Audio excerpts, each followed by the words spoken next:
Halo sahabat kreator Nias, pernahkah kamu mendengar kisah misterius dari Pulau Nias? Di tanah yang indah ini, tersimpan legenda yang diwariskan dari generasi ke generasi.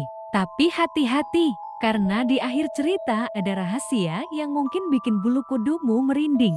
Konon, di sebuah desa tua, hiduplah seorang pemuda pemberani bernama Laomaru. Ia dikenal karena keberaniannya menghadapi bahaya dan kebaikan hatinya yang membuat semua orang menghormati dia. Namun, suatu hari, sebuah kejadian aneh terjadi. Langit mendung, petir menyambar, dan Laomaru menghilang dari pandangan semua orang.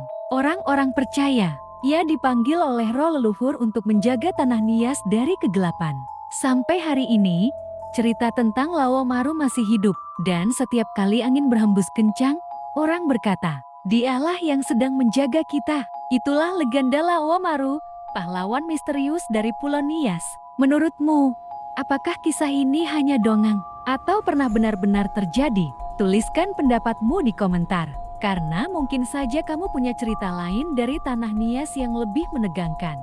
Jangan lupa like, share, dan subscribe supaya kita bisa terus menjelajahi budaya Nias bersama-sama. Sampai jumpa di video berikutnya.